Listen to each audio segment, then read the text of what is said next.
ఆర్టీసీలో యూనియన్లు లేకపోవడం అనేది చాలా చాలా చాలా దుర్మార్గంగా నేను భావిస్తున్నాను అధ్యక్ష. అన్ని చోట్ల యూనియన్లు ఉంటాయి, అన్ని సింగరేణిలో ఉంటుంది, లేకపోతే ఇంకా బ్యాంకుల్లో ఉంటాయి, అన్ని చోట్ల ఉంటాయి. ఆ పాపం వాళ్ళు ఏం పాపం చేశారు? వాళ్ళకి కనీసం మినిమం వేజ్ కూడా రానంత జీతాలతో పనిచేస్తారు, వాళ్ళు రేయింబౌళ్ళు పనిచేస్తారు. వాళ్ళకి అసలు యూనియన్ పెట్టుకుంటే వాళ్ళ సమస్య ఏదో బార్గెన్ చేసుకునే అవకాశం ఇవ్వకుండా ఈ డెమోక్రటిక్ సిస్టంలో ఇదేమన్యాయమో అర్థం కావట్లేదు అధ్యక్ష. ముఖ్యమంత్రి గారు కూడా ఒకసారి మేము కలిసినప్పుడు యూనియన్లు ఉండాల్సిందే, యూనియన్ లేకుండా ఎట్లాగూ సిస్టంలో అని కూడా అన్నారు. మరి మీరు సొంత నిర్ణయాలు చేస్తున్నారా, లేకపోతే మీరు అధికారులపైన ఆధారపడుతున్నారా, అధికారులు ఏమైనా మిస్లీడ్ చేస్తున్నారో? మేము చాలా బాధతోనే మిమ్మల్ని, ప్రభుత్వాన్ని నేను ప్రశ్నిస్తున్నాను.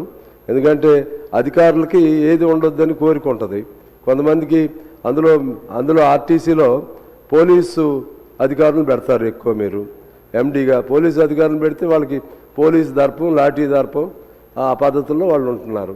అరే వాళ్ళు మన వ్యవస్థ అనేక పదుల సంవత్సరాల నుంచి ఉంటున్నటువంటి ఆర్టీసీని వాళ్ళు బతికించి చేస్తుంటే వాళ్ళ సంక్షేమం పట్టకపోతే మనం ఎట్లా ప్రజా పరిపాలన అయిద్దో ఆలోచన చేసుకోవాలని నేను బాధతో చెబుతున్నాను మా మంత్రి గారికి. అలాగే మా ఉప ముఖ్యమంత్రి గారు కూడా ఉన్నారు, అలాగే ముఖ్యమంత్రి గారి దృష్టికి కూడా తీసుకెళ్ళాలి.